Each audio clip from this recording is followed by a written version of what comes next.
ஒவ்வொரு நாளும் எத்தனை மனிதரை கண்டு மகிழ்ந்தோம் ஒவ்வொரு நாள்.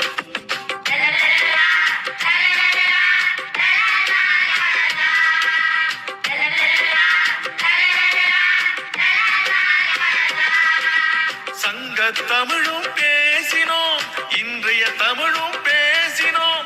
எந்த தமிழை பேசினாலும் நாம் பகுத்தறிவுடனே பேசினோம். சொல்லிய தொடங்கி சுவடிகள் வரையில் தோண்டி தோண்டி பேசினோம். பெண்ணிய தொடங்கி சூழ்நிலை வரையில் ஆய்ந்து தோய்ந்து பேசினோம். கவிதைகள் பாடினோம், கதைகளும் கூறினோம். பட்டிமன்றத்து நிகழ்வுகள் கூட பார்த்து பார்த்து பேசினோம். பிள்ளைகள் தொடங்கி பெரியவர் வரையில் இணைப்புரை தந்து பேசினோம்.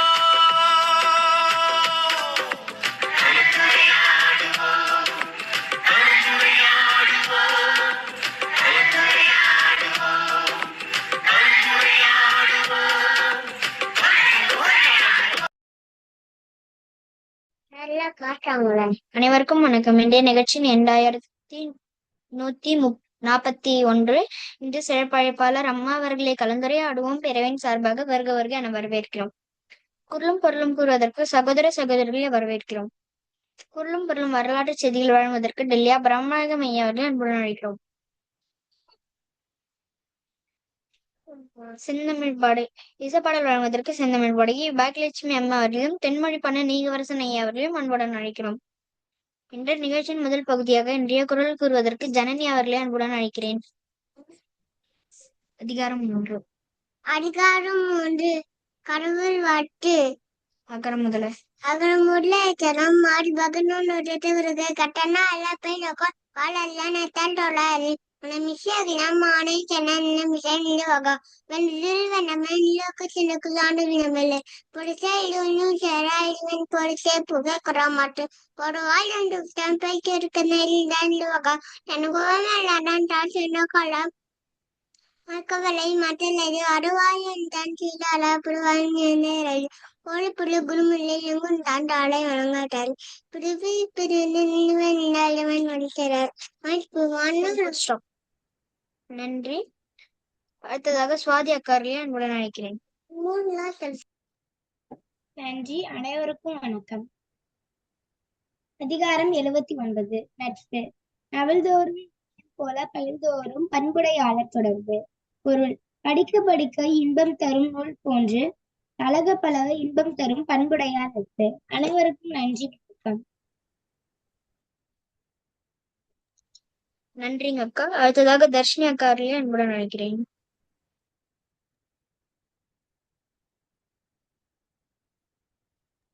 தர்ஷினி இல்லை. அடுத்ததாக குரலும் பொருளும் வரலாற்று செய்திகள் வழங்குவதற்கு டெல்லியா பிரம்மநாயகம் ஐயா அவர்களை அன்புடன் அழைக்கிறேன். அழைத்ததற்கு நன்றி. இசான் ஜனனிக்கு வாழ்த்துக்கள். இன்றைய நிகழ்வு என் குரல் தீநட்பு அதிகாரத்தினுடைய முதற் குரல். பருகுவார் போலினும் பண்பிலார் கெண்மை பெருகளிற் குன்றல் இனிவு. நல்ல பண்பு இல்லாதவர்கள் அன்பு வெள்ளத்தில் நம்மை மூழ்கடிப்பது போல் தோன்றினாலும் அவர்களது நட்பை மேலும் வளர்த்துக் கொள்ளாமல் குறைத்துக் கொள்வதே நல்லது. இனி வரலாற்றில் இன்று மே மாதம் 6ஆம் நாள். இதே நாளில் 1536ஆம் ஆண்டு இங்கிலாந்தில் அனைத்து கிறித்துவ ஆலயங்களிலும் ஆங்கில மொழி திருவிலியம் கட்டாயமாக வைத்திருக்க வேண்டும் என்று 8ஆம் ஹென்றி அரசர் கட்டளையிட்டார். 1542ஆம் ஆண்டு பிரான்சிஸ் சவேரியர் போர்ச்சுகேய இந்தியாவின் அக்காலத்து தலைநகரான பழைய கோவாவை அடைந்தார். 1582ஆம் ஆண்டு பிரான்சின் 14ஆம் லூயி மன்னர் தனது கோட்டையை வெர்சராய் அரண்மனைக்கு மாற்றினார். 1782ஆம் ஆண்டு சியாம் மன்னர் முதலாம் பிராமாவின் அறிவுறுத்தலின் பேரில் பெரிய அரண்மனையின் கட்டுமான பணிகள் பேங்காக் நகரில் தொடங்கின. 1840 பென்னி பிளாக் அஞ்சல் தலை ஐக்கிய ராஜ்யத்தில் அயர்லாந்து உட்பட பயன்படுத்த அனுமதிக்கப்பட்டது. 1853 த மிலிட்டரி மிரர் என ஆங்கில மாதிகையை யாழ்ப்பாணத்தில் பைமன் கதிரவேற் பிள்ளை தொடங்கினார். 1854 இந்தியாவில் முதல் அஞ்சல் தலையை வெளியிடப்பட்டது. 1889ஆம் ஆண்டு ஈபிள் கோபுரம் பாரிஸில் பொதுமக்களுக்காக அதிகாரப்பூர்வமாக திறந்து விடப்பட்டது. 1910ஆம் ஆண்டு 5ஆம் ஜார்ஜ் அவரது தந்தை 7ஆம் எட்வர்டின் இறப்பை அடுத்து ஐக்கிய ராஜ்யத்தின் மன்னராக முடிசூடினார். 1916 ஆண்டு 21 லெபனான் தேசியவாதிகள் பெய்ரூட்டில் தூக்கிலிடப்பட்டனர். 1916 இதே ஆண்டு பிரெஞ்சு அரசுக்கு எதிராக கிளர்ச்சியை தூண்டிவிட்டதாக குற்றம் சாட்டப்பட்ட வியட்நாம் பேரரசர் தூய்னார் கைது செய்யப்பட்டார். பின்னர் ரீயூனியன் தீவுக்கு நாடு கடத்தப்பட்டார். 1937 இன்டன்பர்க் பேரிடர் ஜெர்மனியின் இன்டன்பர்க் என வான் கப்பல் லெக்சோட் நியூ செர்சியில் தீப்பிடித்ததில் 36 பேர் உயிரிழந்தனர். 1954 வெஸ்டர்ன் மின்ஸ்டர் மடத்தில் இருந்து முதல் தடவையாக அரசு திருமணம் ஒன்று தொலைக்காட்சியில் நேரடியாக ஒளிபரப்பப்பட்டது. இளவரசர் மார்கரெட் அந்தனி ஆம்ஸ்ட்ராங் யோன்ஸ் ஆகியோர் திருமணத்தை 20 மில்லியன் பேர் கண்களித்தனர். 1967 இந்தியாவினுடைய முதல் இஸ்லாமிய குடியரசுத் தலைவரானார் சாக்கிர் ஹுசேன். 1976 இத்தாலியில் இடம்பெற்ற 6.5 அளவு நிலநடுக்கத்தில் 900 முதல் 978 பேர் உயிரிழந்தனர். 1988 நோர்வேயில் வானூர்தி ஒன்று நோர்காட்டன் மலையுடன் மோதியதில் வீழ்ந்ததில் அதில் பயணம் செய்த அனைத்து 36 பேரும் உயிரிழந்தனர். 1994 ஐக்கிய ராஜ்யத்தில் பிரான்சையும் இணைக்கும் கால்வாய் சுரங்கத்தை ஐக்கிய ராஜ்யத்தின் 2ஆம் எலிசபெத் பிரான்ஸ் தலைவர் பிரான்சுவா மித்தலன் ஆகியோர் அதிகாரப்பூர்வமாக திறந்து வைத்தனர். வாய்ப்பிற்கு நன்றி, வணக்கம். நன்றிங்க ஐயா. அடுத்ததாக இசைப்பாடல் வழங்குவதற்கு திருமதி அன்னபூர்ணி அம்மா அவர்களை அன்புடன் அழைக்கிறேன்.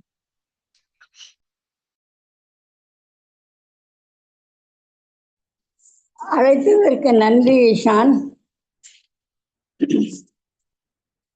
காற்றடிக்குது களிப்பேற்றுது கண்ணே பாப்பா, கடற்கரைக்கு கனிவுடனே வா பாப்பா, சேர்த்திழுக்குது செழிப்பேற்றுது அலைகள் உன்னை, சீராட்டி பாராட்டி பாடுது வாவா, போற்றுகின்றார் புகழ்கின்றார் புலவரெல்லாம், புது வீச்சில் தென்றலுந்தான் வீசுதம்மா, பார்த்தாலே போதும் அம்மா பசியோ போகும், பலரிங்கே இருப்பதாலே இன்ப பொங்கும், கடல் அன்னை தாலாட்டு பாடுகின்றாள், கண்குளிர அலையரசி தாவுகின்றாள், உடலெல்லாம் உணர்ச்சியிலே துடித்திருக்கும், உயிரெல்லாம் இன்பத்தில் மிதக்கும் அம்மா, தடையில்லை உனக்கெதுவும் மகிழ்ந்திருப்பாய், தண்ணீரில் உன் காலை தொட்டு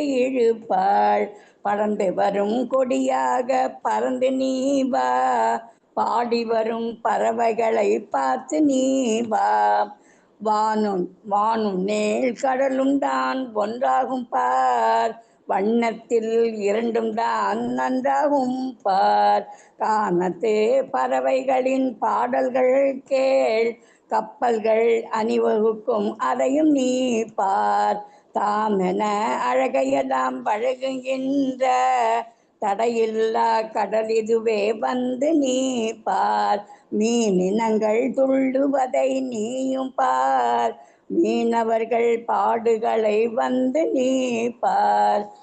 நன்றியப்பா. நன்றிங்க அம்மா. இத்துடன் முதலாம் பகுதி நிறைவடைகிறது. 2ஆம் பகுதியை சுவாதி அக்கா அவர்களிடம் ஒப்படைக்கிறேன். நன்றி, வணக்கம். நன்றி, அனைவருக்கும் வணக்கம்.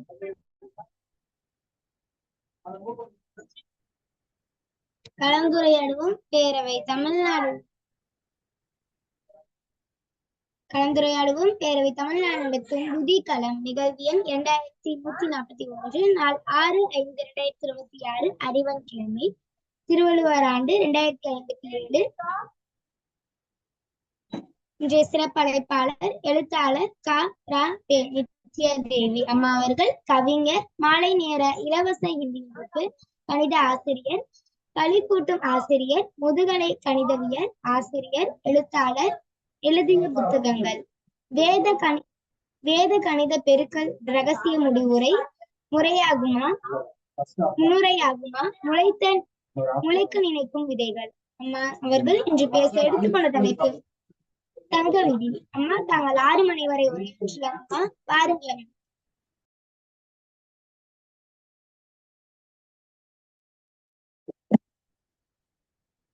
அன்னையுடன் வாழ்ந்த காலம் சிறிது, அன்னை தமிழுடன் வாழும் காலம் பெரிது. அன்னை தமிழுக்கு முன் வணக்கம். அவையர் அனைவருக்கும் கனிவான மாலை வணக்கம். இன்று தங்க விதி என்ற தலைப்பில் உரையாற்ற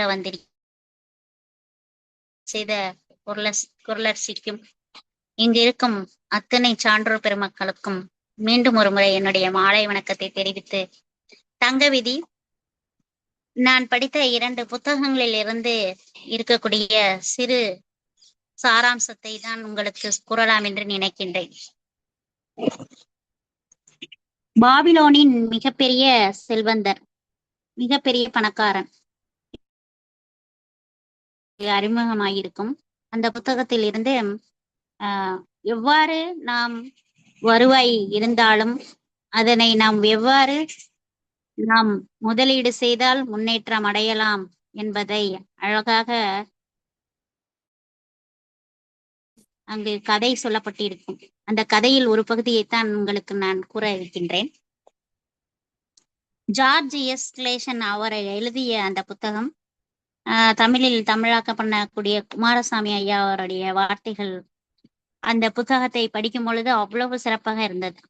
இந்த புத்தகத்தை படிக்கும் அவயம் ஒரு அப்பா என்ன நம்ம செயல்பட்டாலும் அப்பாவுடைய கடமை, அவனை வளர்த்தா மட்டும் பத்தாது, அவனுடைய வருவாயும் வளர வேண்டும், அவன் மிகப்பெரிய ஒரு செல்வந்தராக ஆக வேண்டும் என்பதை வழி நடத்தி அங்க சொல்லப்பட்டிருக்கும். அந்த கதை சிறப்பாக இருக்கும்.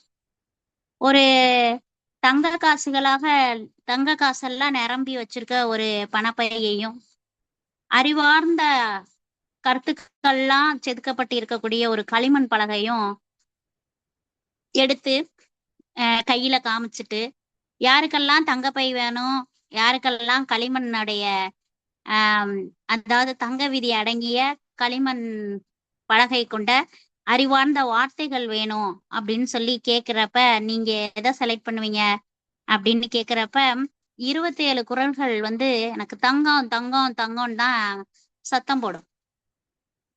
அப்ப நம்ம எதிர்பார்த்தது அந்த மாதிரிதான் இருக்கும் அப்படின்னு சொல்லிட்டு கலாபாப் அப்படின்றவரு ரொம்ப சிரிப்பாரு. சிரிச்சுட்டு சரின்னு சொல்லிட்டு இத ரொம்ப நல்லா கவனமா கேட்கணும் அப்படின்னு சொல்லிட்டு, இப்ப நமக்கு காட்டு நாய் இருக்குதுன்னா, அது ரொம்ப பசியோட இருக்குதுன்னா, அது ஊழையிட்டுட்டு இரவு முழுதும் அது பசிய அடங்கிடுச்சுன்னா மறுபடியும் அது திருப்பி மறுநாளும் அதே சிந்தனையிலேயே தான் இருக்கும். பசி அடங்க சாப்பிட இட இரவு வர இப்படியாக அதனுடைய வாழ்க்கை அப்படியே நடக்குது. ஏதான் நம்ம வாழ்றோம், வருவாய் ஈட்டுறோம், சாப்பிட்றோம், தேவையானது இருக்குது, ஒரு வீடு வாசல் அப்படின்னு இருந்துட்டா போதுமா? தங்கம் ஞானம், தங்கம் வேணுமா ஞானம் வேணுமா, ரெண்டுல ஏதாவது ஒண்ணு தேர்ந்தெடுப்பா அப்படின்னு உனக்கு ஒரு வாய்ப்பு கொடுக்குறாங்க அப்படின்னு சொன்னா, தங்கமோ சரி ஞானமோ சரி ரெண்டுமே அவங்க கிட்டக்க இருக்கிறதா இல்ல. ஏன்னா அவங்க தங்கத்தின் விதிகளை அறிந்து அவங்க கண்டுபிடிக்கணும், அதை கடைபிடிக்கணும். அப்படி கடைபிடிச்சாதான் அவங்க கிட்ட தங்கம் இருக்கும். தங்கம் அப்படின்னு சொல்றது நம்ம இங்க சொல்லக்கூடிய காசு அப்படின்ற விஷயம்தான். ஏன்னா பாபிலோனியன்லாம் தங்கம் அப்படின்ற விஷயம்தான் சொல்லியிருப்பாங்க. உங்க அர்காட் அப்படின்ற ஒரு தந்தை இருப்பாரு. அர்காட் நோமசீர் அப்படின்ற அப்பா, அவரோட அப்பா நோமசீர் தான் அவங்க பையன். அவங்க அப்பா கூப்பிடுவாரு, டே மகனே, நான் சொல்றத கேளுடா, இங்க வாடா, நான் சொல்றத கேளு, இந்த தங்கப்பைய வச்சுக்கிறியா? இந்த தங்கப்பைய வச்சுக்கோ. அப்புறம் இந்த களிமண் பலகை இருக்கு பாத்தியா, இந்த இது தங்க விதிகள்லாம் தாங்கினதுடா, இந்த தங்க விதிகள் தாங்கின இந்த களிமண் பலகையும் வச்சுக்க அப்படின்னு சொல்லி கூப்பிட்டு சொல்லுவார். இந்த பாபிலோனியால நம்ம தமிழ்நாடு மாதிரியே தான். ஆனா நம்ம ஒரு குறிப்பிட்ட காலத்துக்கு அப்புறம் அப்பாவை விட்டுட்டு மகன் போயிடுறான் கல்யாணம் பண்ணிட்டு. ஆனா அங்க பாபிலோனியால அப்பா கூடயே தான் மகன் இருப்பானா. ஏன்னு கேட்டா அப்பாவோட சொத்து கடைசியா வரணும் அப்படின்னு சொன்னா மகன் தந்தைய பாத்துக்கணும். அவன் இல்லத்தரசனா மாறினா கூட அவன் வாழ்நாள் முழுதும் அவங்க அம்மா அப்பாவை பாத்துக்கணும் அப்படின்ற ஒரு ஐதீகம் இருக்குமா. அப்படி இருக்கிறப்ப, மகனே நான் சொல்றத கேளு, என் சொத்துக்கள் எல்லாமே உனக்குத்தான். ஆனா நீ அதை எப்படி திறமையா கையாளுறியோ அதுக்குரிய சாமர்த்தியம் உனக்கு இருக்குதான்னு நான் முதல்ல நீ நிரூபிக்கணும். எதையும் நீ நிரூபிக்கலைன்னு வச்சுக்கோங்களேன், இங்க இருந்து நீ வெளியே போய் வெளியுலருக்கு போன பிறகு நீ தங்கம் ஈட்டு வேலை சம்பாதிப்பேல்ல, இந்த சம்பாதிக்கிறப்ப உனக்கு வந்து சமுதாயத்துல நீ எப்படி மதிக்கப்படுற, உன்னைய வந்து கூப்பிட்டு எல்லாரும் உன் திறமைய புகழ்றாங்களா, அந்த அளவுக்கு நீ வந்து அதை எடுத்து காட்டணும் எனக்கு. அப்படி எடுத்து காட்டணும் அப்படின்றதான் நான் ஆசைப்படுறேன் அப்படின்னு சொல்லி மகனை கூப்பிட்டு சொல்லுவா. அப்பா அப்ப நான் உனக்குன்னு ஒரு தொடக்கம் சரியா இருக்கணும். எதுவுமே ஆரம்பம் சரியா இருந்துச்சுன்னா எல்லாமே சரியா இருக்கும் அப்படின்றதுதான் நமக்கு தெரிஞ்ச விஷயம் தானே. அப்ப நான் உனக்கு 2 விஷயத்த உனக்கு நான் தரலான்னு இருக்கிறேன். ஒரு சாதாரண நிலையில இருந்து நான் வந்து என் வாழ்க்கைய தொடங்கினப்போ எனக்கு இது இது கிடைக்கல. எல்லாருக்குமே சொல்ற விஷயம்தான், எனக்கு கிடைக்கலடா, உனக்கு இது கிடைச்சிருக்குடா, இத புரிஞ்சுக்கடா. ஏன்னா இன்னைக்கு வந்து எல்லா கல்லூரி, ஒரு பள்ளி, எல்லா இடத்துலயும் வந்து பணம் வந்து வேணாண்டா, பணம்லாம் என்னடா பணம், இத போய் வச்சுக்கிட்டு வாழ்க்கையில மனுஷன் தாண்டா முக்கியம், மனுஷன் தாண்டா பெருசு, அப்படி சொல்லி கொடுக்குறாங்க. நம்மளையும் அப்படிதான் வழி நடத்துனாங்க. ஆனா அப்படி வழி நடத்திருக்க கூடாதான். பினான்சியலா நமக்கு வந்து எப்படி கொடுத்துருக்கணும்னா, நமக்கு வந்து பணம் வேணும்ப்பா, நம்ம பணம் வேணும், நம்ம பணத்தை நம்ம எப்படி வந்து முதலீடு செய்து எப்படி நம்ம உற்பத்தி செய்யணும்ன்றது நம்ம தெரிஞ்சிருக்கணும் அப்படின்றத நம்ம தெளிவா சொல்லி கொடுக்கணுமா. இத வந்து மாறா இங்க நமக்கு போதிக்கிறாங்க. இப்ப இந்த நோமசீர் இங்க பாரு, இந்த பைய நிறைய தங்க காசு இருக்குடா, நீ வந்து வருங்காலத்துக்கு உனக்கு அத உற்பத்தி பண்ணி வருவாய் ஈற்றி சாமர்த்தியமா நீ வந்து உன் வாழ்க்கையை வெற்றியா உண்டாக்குறதுக்கு இதை வச்சுக்கடா அப்படின்னு ஒரு பை நிறைய தங்க காயின் கொடுப்பாரு, ஒரு பேக் நிறைய கொடுப்பாரு. அடுத்த பேக்ல வந்து களிமண் பலகை, அந்த களிமண் பலகையில 5 விதி மட்டும் எழுதியிருக்கும். இப்ப இந்த விதிப்படி நீ நடந்துக்கிட்டேன்னு வச்சுக்கவேன், போதுமான திறமையும் பாதுகாப்பும் உனக்கு கிடைக்கும்டா, சொர்க்கத்தோட வாசற்கு நீ போகலாம், அந்த அளவுக்கு நீ ஒரு பெரிய பணக்காரனா இருப்ப. சொர்க்கத்தின் வாசற்படி என்ன பொன்மகள் வந்தார், 1 கோடி தந்தார், பூவை நீ வாசம் கொண்ட தேனாக அப்படின்னு சொல்ற அளவுக்கு நம்ம அந்த பொண்ணு வந்து நம்ம வந்து அவ்வளவு இதா வந்து நமக்கு வந்து நான் ஒண்ணு சொல்றேன். இப்ப வந்து இந்த வயசுல வந்து பேக்கும் ஒரு களிமண் பேக்கையும் 5 விதிகள் தங்க விதிகள் கொண்ட பலகையும் கொடுத்துருக்கேன்டா, நீ எடுத்துட்டு போயிட்டு நீ என்ன செய்யறனா 10 வருஷம் கழிச்சு என்னை வந்து பாக்கணும்பா அப்படின்னு சொல்லி நோமசீர்கிட்ட சொல்லிடுவான். நோமசீரும் சரின்னு சொல்லிட்டு இன்னையில இருந்து 10 வருஷம் கழிச்சுதான் நம்ம அவங்கள போய் பார்க்க போறோம் அப்படின்னு சொல்லிட்டு அப்பாவை பார்க்கணும். சரி, அப்பாவை வந்து 10 வருஷம் கழிச்சு பார்க்கணும். அப்ப வந்து உன்னோட நிதிநிலை எப்படி இருக்கு அப்படின்றத நான் வந்து கணிச்சு சொல்லுவேன். நீ தகுதியான ஒருவனா மாறிட்டியா, நீ தகுதியான ஒருவனா மாறினதை எனக்கு நிரூபிச்சிட்டியா, நிரூபிச்சிட்டேன்னு சொன்னா நான் என்னோட சொத்தின் வாரிசா உன்னை நிரூபிப்பேன், உன்னைய நான் ஆக்குவேன். அப்படி இல்லைன்னு வச்சுக்க, எல்லா சொத்தையும் நான் கோயிலுக்கு எழுதி வச்சிருவேன். என்னோட இறப்புக்கு அப்புறம் அவங்க கடவுள்கிட்ட நான் போறதுக்காக அவங்க ஆன்மாவோட செலவு ஆமா கிட்டக்க புகக்கூடிய ஒரு பேரமாக அவங்க வச்சுக்குவாங்க குருக்கள் எல்லாம் அந்த காசை. இத நீ வந்து ஏத்துக்கணும்ப்பா. அப்புறம் என்ன செஞ்சிட்டியா, நோமசீரை வேகமா அவன் குதிரையை எடுத்துக்கிட்டு அங்க இருக்கிற அடிமைகள்லாம் இருப்பாங்க, அவங்களுக்குன்னு அவங்களுடைய அடிமைகள் எல்லாம் கூப்பிட்டுக்கிட்டு, சேடி அவங்க எல்லாம் கூப்பிட்டுக்கிட்டு குதிரையில ஏறிக்கிட்டு கிளம்பிடுவா. டொக் டொக் டொக் டொக் டொக்னு கிளம்பி 10 வருஷம் ஆயிடும்.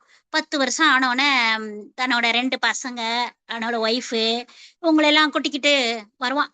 வந்துட்டு நோமசீர் திரும்பி வந்தோடனே அப்பா வந்து பாப்பாரு, என்னடா இப்படா இருக்க, நல்லா இருக்கேன்ப்பா, வாடா அவனே, ரொம்ப நாள் ஆச்சு, வருஷ கணக்காச்சு உன்னை பார்த்து அப்படின்னா அப்பா அம்மாவோட மனசு எப்படி இருக்கும். நல்ல விருந்துகள்லாம் சமைங்கடா, என் நோமசீர் வந்திருக்கான், மருமக பொண்ணு வந்திருக்கு, 2 பேரங்க எல்லாம் வந்திருக்காங்க, வாங்கடா தடபடலாம் ஆக்குங்கடா பொங்குங்கடான்ட்டு ஒரே ஃப்ரெண்ட்ஸ் அப்படியே ரிலேட்டிவ்ஸ் எல்லாரும் அப்படியே உறவுகளும் நண்பர்களும் அப்படியே வந்து அப்படியே மாளிகையெல்லாம் அப்படியே பயங்கரமா ரொம்ப அப்படியே சகஜோதியா இருக்குது. இப்ப கூட லீவ் விட்டுருக்காங்கல்ல மே மாசம், அவங்கவுங்க சொந்தங்கள்லாம் வர்றதெல்லாம் அந்த காலத்துல இருந்த மாதிரி எல்லாம் இப்ப இல்ல. போன் பண்ணிட்டு ஆக்கி வச்சிடறாங்க, சாப்பிட்டுட்டு கடை சாயந்தரம் கிடக்குன்னு ஓடி வந்துடுறோம். நம்ம வீட்டுல இருந்து குளிச்சுட்டு நம்ம வீட்டுல இருக்கிற மாதிரி இருக்கு. அன்ப இருந்த விருந்தோம்பல் மாதிரி இங்க பயங்கரமா 10 வருஷம் கழிச்சு பையன் வந்திருக்கான், ஐயோ சந்தோஷம், உட்காருங்கடா பேசுவோண்டா அப்படின்ட்டு சொல்றா. இப்ப சொல்றா, எல்லாரும் சாப்பிட்டுட்டு எல்லாரும் அவங்கவுங்க போயிட்டாங்க. நான் மயனை அர்க்காட் கூப்பிட்டு, நோமசீர என்னப்பா 10 வருஷமா என்ன செஞ்ச, எனக்கும் உன்னோட அனுபவத்தை கேட்கணும்னு ஆசையா இருக்கு, சொல்லேன். என்னப்பா கேட்க, அத ஏன் கேக்குறீங்க? கேட்கலைனாலும் சொல்லலைனாலும் விடவா போறீங்க அப்படின்னு மைண்ட் வாய்ஸ் போட்டுக்கிட்டு நோமசீர் சொல்ல ஆரம்பிச்சுட்டான். என்ன செய்ய, தந்தையே, நான் உங்களுக்கு உடைய ஞானத்திற்கு தலை வணங்குகிறேன் அப்படின்னு சொல்லி மரியாதைய பேச்ச தொடங்க ஆரம்பிச்சான். நீங்க எந்த அளவுக்கு அறிவாளி அப்படின்றத எனக்கு ரொம்ப புரிச்சிருக்கு அப்படின்ற மாதிரி அப்படியே சொல்லிட்டு, ஒரு வேட்டைக்காரனோட கண்கள்ல அப்படியே பட்டுட்டு அப்படியே ஓடி போன ஒரு முயல் மாதிரி ஒரு பாய்ச்சலோட தங்கம் என் கையில இருந்து எப்படியெல்லாம் பறந்து போச்சு தெரியுமா? ச்சே, என்னங்கடா, இப்ப காசை கொடுத்தோம்னா அப்படின்றக்குள்ள செலவு பண்ணுவேன்பா அப்படின்ற மாதிரிதான் அருணாச்சலம் படம் மாதிரிதான் ஆரம்பிச்சிட்டேன். 1 கோடி செலவு பண்ணா அப்படின்ற மாதிரி கதையை போட்டா அதை கேட்ட அர்க்காட்டு ரொம்ப திருப்தியா யோசிக்கிறார். சரி, நம்மள மாதிரிதான் நம்ம மயனும் இருந்திருக்கான்.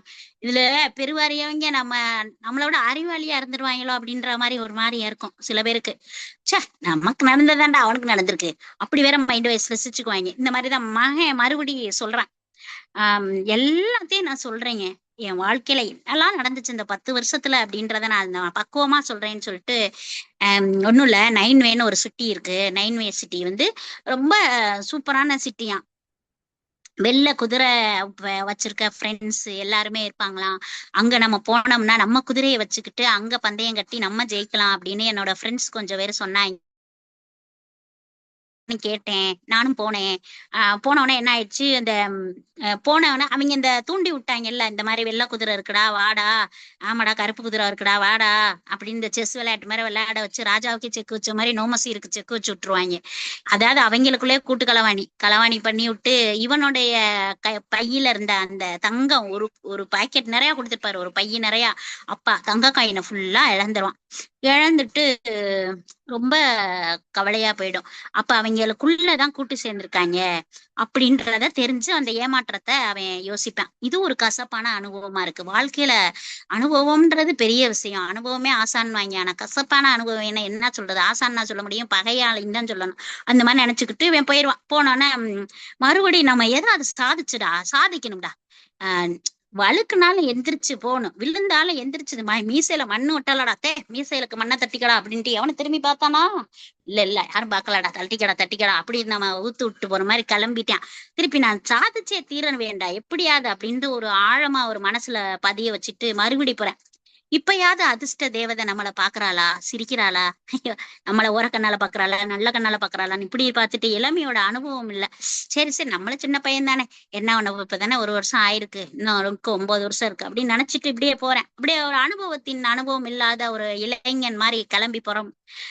போயிடப்ப எப்படி நம்ம கிட்ட அறிவு ஜெயிக்குதா, புத்தி ஜெயிக்குதா அப்படின்ற மாதிரி ஓடி எனக்குள்ளே நான் ஒரு மன உறுதியா இருக்கணும்டா அப்படின்னு நோமசீர் நான் பெரிய ஆள்றா அப்படி இப்படின்னு யோசிச்சுட்டு மறுபடியும் சில இடங்கள்ல இருக்கிற காசை வச்சு ஏதோ முதலீட பண்ணுவேன். ஆனா அதுவும் அவனுக்கு செட்டே ஆகாது. கடைசியா தாங்கிட்ட இருந்த குதிரையை விற்பான், தாங்கிட்ட இருந்த அடிமையை விற்பான், தாங்கிட்ட இருக்கிற எல்லாத்தையும் விற்பான். கடைசியா ரொம்ப சோர்ந்து போயிடுவேன். என்னடா வாழ்க்கை, நிற்பதற்கு நேரமில்லை, நிதானித்து பார்ப்பதற்கு நேரமில்லைன்னு சொல்ற மாதிரி ஒரு வாழ்க்கையில நல்லாவே இல்லடா, புடிமானமாவே இல்லடா அப்படின்னு சொல்லிட்டு ஒரு மாதிரியா இருக்கும். இப்பதான் என்ன பண்ணுவான், இவ்வளவு நாள் அப்பா கொடுத்த பையி என்ன பை இருந்துச்சு, 2 பை இருந்துச்சு. ஒண்ணு தங்க பை இருந்துச்சு, தங்க காசை ஃபுல்லா எடுத்து செலவழிச்சு தீத்தாச்சு. ஆனா அடுத்த ஒரு பைய திறக்கவே இல்லை, இப்பதான் திறக்கிறேன். திறந்து பார்த்தாதான் களிமண் இது தெரியுது. அதுலதான் 5 தங்க விதி இருக்கு. அந்த தங்க விதியை சொல்லலான்னு தான் தங்க விதின்னு தலைப்பை கொடுத்துட்டு இந்த தங்கமா வந்திருக்கு. ஓகேவா, இப்ப பாப்போம். தங்கத்தின் விதி 5 விதி என்ன அப்படின்னு. என்னதான் எத்தனை தடவை தான் படிச்சிருந்தாலும் நம்ம வார்த்தையில கேட்கும்போது அது வேற மாதிரி இருக்கும். இன்னைக்கு குழந்தைங்களுக்கு ரொம்ப தேவையான விஷயம். இதுல குறிப்பு என்னன்னா, நம்ம ஒவ்வொரு விஷயத்தையும் நம்ம ரொம்ப தெளிவா வச்சுக்கணும் அப்படின்றத இந்த இடத்துல சொல்லிக்கிறேன். நம்ம தங்கத்தோட முதல் விதியை நான் சொல்றேன், கேளுங்க. எனக்காகன்னு கொஞ்சம் காசு வேணும். என் குடும்பத்துக்காக செல்வத்தை நான் குவிப்பதற்கு என்னோட வருவாயில குறைஞ்சபட்சம் 10ல் 1 பங்கை நான் தனியா எடுத்து வைப்பவங்களை நோக்கி தங்கம் என்ன செய்யும்னா மகிழ்ச்சியை சிரிச்சுக்கிட்டே வருவாளாம். நினைச்சாலும் நினைங்க, ஒரு நாளைக்கு 100 ரூபாய் நம்ம செலவு பண்றோம்னு வச்சுக்கோங்களேன், 10 ரூபா தூக்கி யாரு சேமிப்புக்குன்னு வச்சுட்டு நம்ம வேலையை பண்றோமோ அவங்கதான். இப்ப நம்ம என்ன நினைப்போம்னா செலவு போக நம்ம சேமிக்கிறது தான் வந்து சேமிப்புன்னு நினைப்போம். ஆனா நம்ம சேமிச்சது போக செலவு பண்றதுதான் நம்ம சேமிப்புன்றத தெரிஞ்சுக்கோங்க. இன்னைக்கு நம்ம சொல்றது நாளைக்கு எவ்வளவோ ஹெல்ப்ஃபுல் ஆகும். ஒரு இடத்துல தெரியாம ஒரு விஷயத்த செய்யறேன். எப்படி செய்யறேன் அப்படின்னு சொன்னா, நீங்க எல்லாம் நம்புறீங்களோ நம்பலையோ நம்புங்க. ஏன்னா நம்ம பொம்பளை பிள்ளையா இருக்கோமா, நமக்கு வந்து நிறைய இடத்துல இந்த சிக்கனம் தேவையா இருக்கு. இப்ப நான் காசுன்ற ஒரு பட்சத்துக்கு கூட வரல, காசால வாங்கின பொருள்ன்ற பட்சத்துக்கு வர்றேன். 2 விஷயத்த நான் தெளிவா செஞ்சுக்கிட்டே இருப்பேன், எப்பயுமே செய்வேன். அதை நீங்க செய்யறீங்கன்னா உங்களுக்கு வந்து ரொம்ப யூஸ்ஃபுல்லா இருக்கும் அப்படின்னுக்காக இந்த இடத்துல நான் இந்த டிப்பா சொல்றேன், கேளுங்க.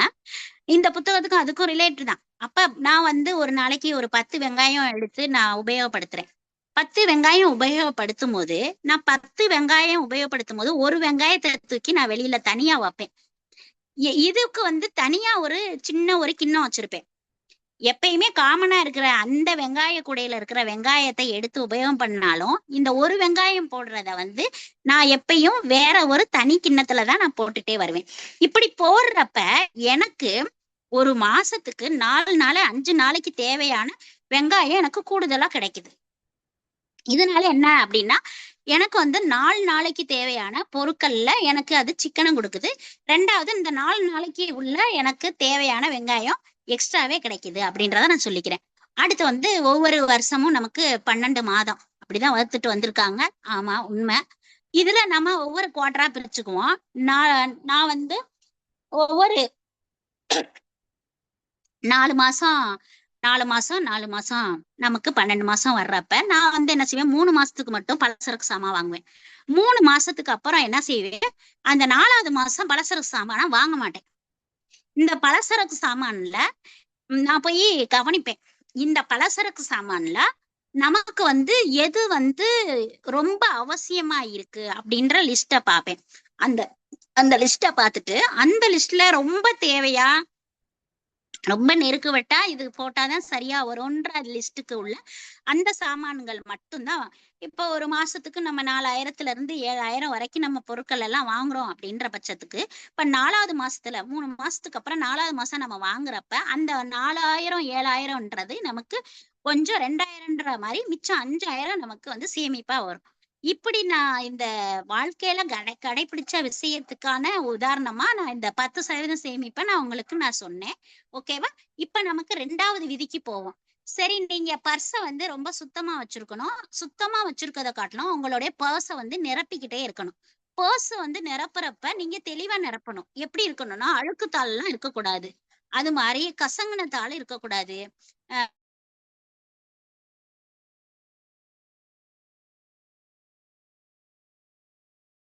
விரிச்சு வைக்க பழகுங்க. சுருட்டி வைக்க கூடாது, கசக்க கூடாது, கோவத்துல எரியக்கூடாது.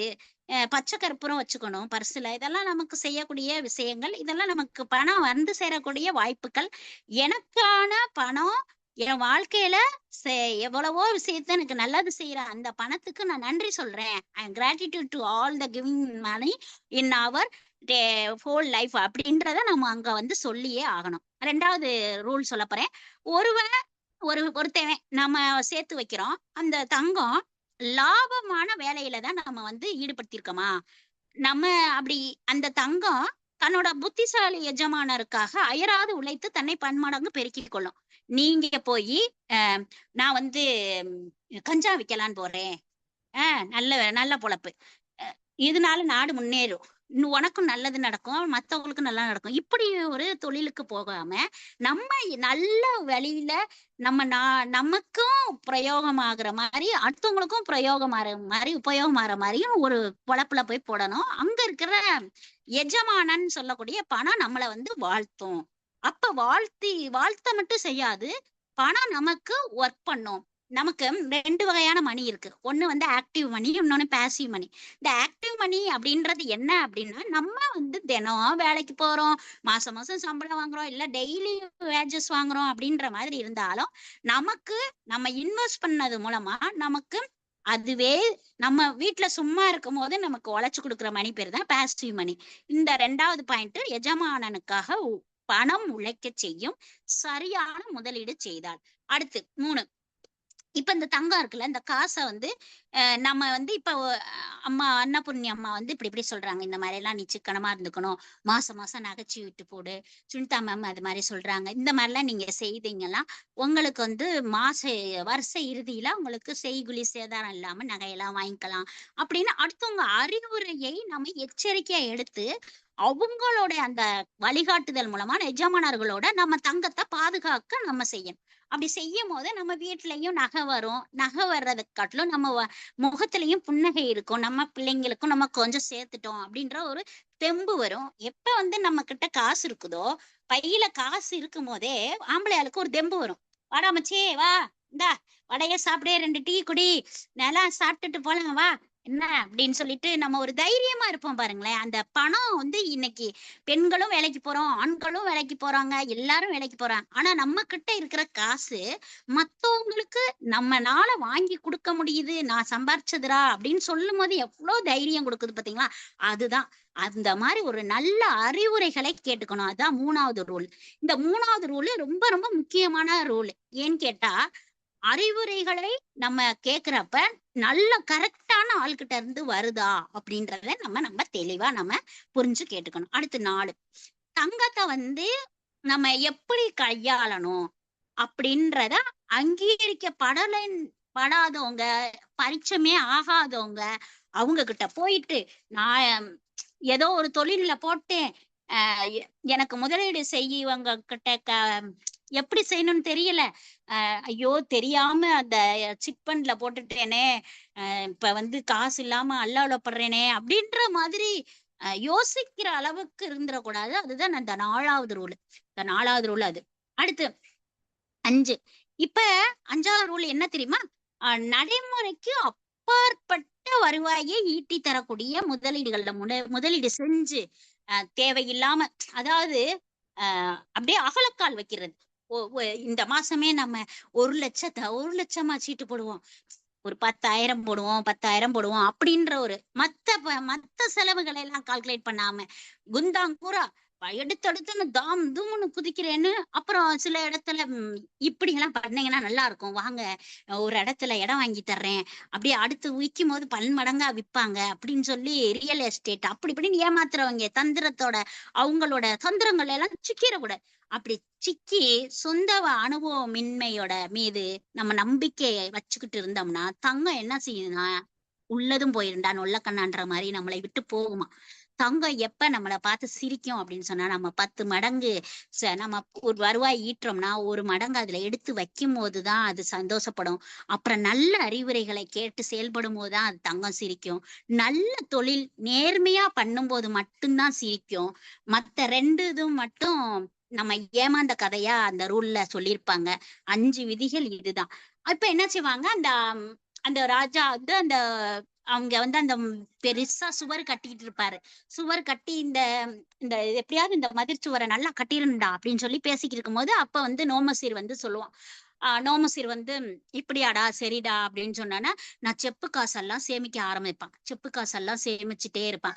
செப்பு காசு என்ன ஆயிரும்னா கொஞ்சம் கால் கழிச்சு வெள்ளி காசா மாறும். வெள்ளி காசா மாறினோன்னா அவனுக்கு வந்து அப்படியே அப்ப வந்து அந்த இன்னொரு ஃப்ரெண்டு கிடைப்பான், நல்ல ஃப்ரெண்டு, சுனிதா மேம், அன்னபூர்ணி அம்மா, முருகேசன் சார், இந்த மாதிரி சாமிநாதன் ஐயாவுடைய அந்த வாழ்த்துதல், இந்த மாதிரி எல்லாம் இருக்கக்கூடிய ஒரு அறிவுரை அனுபவங்கள் நல்ல மிகுந்த ஜானகியம்மா இவங்க எல்லாரும் சொல்ற மாதிரி ஒரு நல்ல ஃப்ரெண்டு கிடைச்சு அவன் சொல்லுவான், இங்க பாரு அந்த சுவர் கட்டிட்டு இருக்காங்க, அந்த சுவர் கட்டி முடிச்ச பிறகு அவங்களுக்கு அந்த சுவரை மூடுவதற்கான வெண்கல கதவுகள் தேவைப்படும்.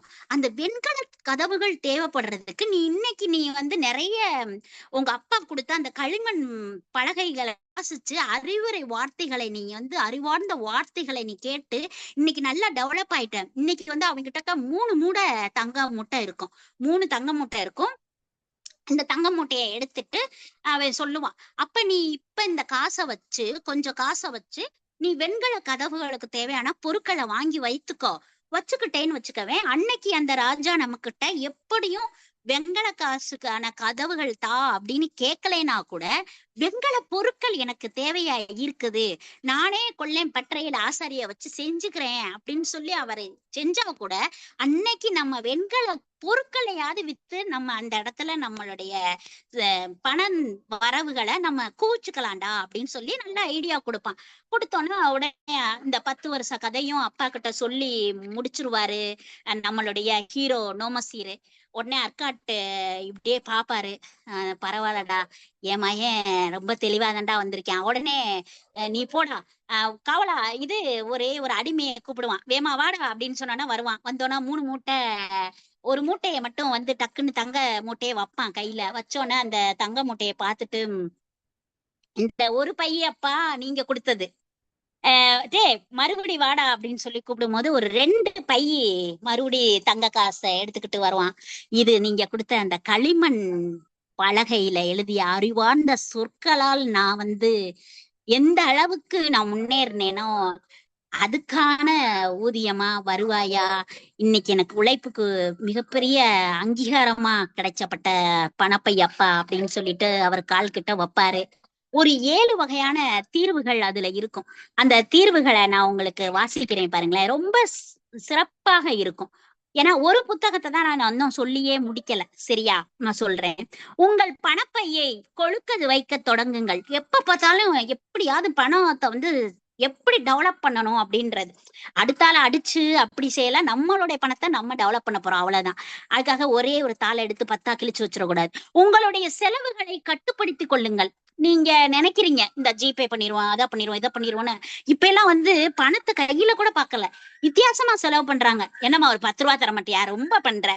இப்ப கடைக்காரன் கூட 1 ரூபா 2 ரூபா மிச்சம் இருந்தா சாக்லேட்டை நீட்டி வைக்கிறான், தள்ளி வைக்கிறான். இப்ப வந்து நம்ம ஒரு மெடிக்கல் ஷாப் போனா 1 ரூபாவை 1 ரூபாதாயா எனக்கு வேணும், எனக்கு சாக்லேட் வேணாயா அப்படின்னு சொல்லி நான் வாங்கிட்டு வரக்கூடிய கட்டாய சூழல். ஏன்னா 13 ரூபா டிக்கெட் வர்றப்போ 1 ரூபாய் இடிச்சு தள்ளுது.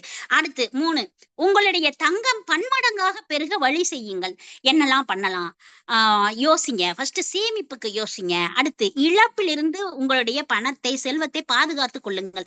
ஏன்னா ஆம்பளையால எல்லாம் பாத்தீங்கன்னா டீ கடை பெஞ்சில உட்காந்து பேசும்போது, மாப்பிள்ள அந்த இடத்துல ஒரு ரியல் எஸ்டேட் பார்த்தேன்டா, இந்த மாதிரி ஒரு இதுடா, இப்படி வருதுன்ற 100 ரூபா போட்டா தினம் ஒரு 10 ரூபா 20 ரூபா தரான்டா, எப்படின்னே தெரியலடா, யூபிலே போட்டுறான்டா, ஜிபேலே வந்துருதுடா நைட்டு மாப்பிள்ள, அப்படி இப்படின்னு நம்ம மூளைய கழுவி மசாலா பண்ணுவாங்க. அந்த மாதிரி இதுல எல்லாம் சிக்கிடக்கூடாதுன்றத சொல்றாங்க.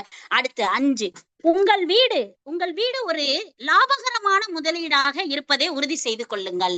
இந்த லாபகரமான ஏன்னா வீடுன்றது மிகப்பெரிய ஒரு கனவு. இந்த கனவு இல்லம்னே நமக்கு பேரு சொல்லுவாங்க. எப்படி நம்ம வாழ்க்கைக்கு உந்துதலான நமக்கு வேலை எவ்வளவு முக்கியமோ அது மாதிரி வீடு ஒரு மிகப்பெரிய ஒரு அங்கீகாரம். இது 5வது விதிய தீர்வாக சொல்லுவாங்க. அடுத்து 6, வருங்கால வருமானத்தை உறுதி செய்து கொள்ளுங்கள். வருங்காலத்துல நம்ம என்ன மாதிரி எல்லாம் நம்ம கிட்டத்தட்ட நம்ம பிள்ளைங்களோட வயசு 80 வயசு இருக்கிற வரைக்கும் நம்ம பிளான் பண்ணிடணும். நம்ம வயசு 80 காட்டுல நம்ம பிள்ளைகளோட வயசு 80 வரைக்கும் நம்ம பிளான் பண்ணணும்னா நம்ம 160 200 வயசு வாழ்ற மாதிரி நம்மளுடைய டார்கெட்டை கொண்டு போகணும். அப்ப நம்ம எப்படி நம்ம அந்த சாகசமான வேலைகளை செய்யறது அப்படின்றத நம்ம பார்க்கணும். அப்ப வருங்கால வருமானம் என்ன மாதிரி இருக்கும், நம்ம ஏஜ் ஆன பிறகு நமக்கு ஓய்வூதியம் இருக்கா இல்லையா, நம்ம எப்படி வாழ போறோம், இந்த எல்லாத்துக்கும் நம்ம போகணும். அடுத்து 7, இந்த 7வது தீர்வு என்னன்னா, வருவாய் ஈட்டும் உங்கள் திறனை அதிகரித்துக் கொள்ளுங்கள். வாயிலே வடை செஞ்சு வாயிலே இறக்கிடுவா பாயசத்தை கிண்டி நித்யா அப்படின்ற மாதிரி இல்லாம, இந்த புள்ள பேசுனாலும் இந்த பேச்சுக்கு பின்னாடி ஒரு வகையான வீச்சு இருக்குமியா மூச்சு இருக்குமியா அப்படின்றத உட்கார்ந்து இந்த செய்யற வேலை தெளிவாதான் இருக்குது. சும்மா எல்லாம் எழுத்துக்கு பேச்சுக்குன்னு வெற்றி பேச்சு இல்ல அப்படின்றத தெரியற அளவுக்கு நம்ம வாழ்க்கையில நம்மளுடைய பரிமாணத்தை நம்ம கொடுக்கணும். எந்த வேலையானாலும் கொடுக்கணும். பரவாயில்ல, இவங்க வந்து அவ்வளவு வேலைகளை செய்யறாங்க அப்படின்ற மாதிரி. இப்ப அடுத்த புத்தகம் வந்து ஒரு 5 நிமிடத்துல நான் வந்து முடிக்க கடமைப்பட்டிருக்கிறேன். ஏன்னா வெற்றி வேண்டுமா போட்டு பாரடா எதிர்நீச்சல், இது வெற்றி விதி அப்படின்ற தலைப்புல 3வது பாகம் வந்து எழுதும் போது நெப்போலியன் ஹில் எழுதின அழகான வார்த்தை ஒண்ணுதான் நல்லா சொல்லியிருப்பார். நல்லா சிந்திக்க தெரியுது இல்ல, அது ஒரு பெரிய விஷயம்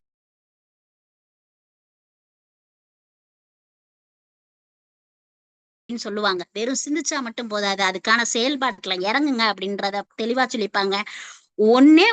ஒரே ஒரு தங்க விதி அழகா சொல்லியிருப்பாரு. அந்த தங்க விதி என்ன தெரியுமா, பிறரிடம் எவ்வாறு நீ நடந்து கொள்ள வேண்டும் என்பதை நீ விரும்புகிறாயோ, நன்னடத்தை தத்துவமாக அழகா சொல்லியிருப்பாரு.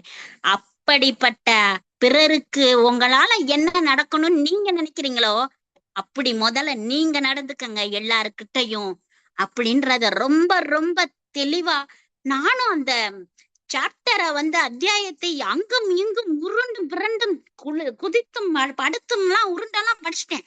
படிச்சு பார்த்தா ஒரே ஒரு வார்த்தை தான், நீ மத்தவனுக்கு என்ன செய்யணும் நீ நினைக்கிறியோ அதை நீ முதல்ல நீ மத்தவனுக்கு செஞ்சுக்க, மத்தவன் உனக்கு என்ன செய்யணும்னு நீ நினைக்கிறியோ அப்படின்றத ரிவர்ஸாவும் இந்த பக்கம் அந்த பக்கம் மாத்தி மாத்தி போட்டு இதுதான் தங்க விதின்னு சொல்லிட்டு ஒரே ஒரு விதினாலும் தெளிவான விதியா இருந்துச்சு, அழகான விதியா இருந்துச்சு.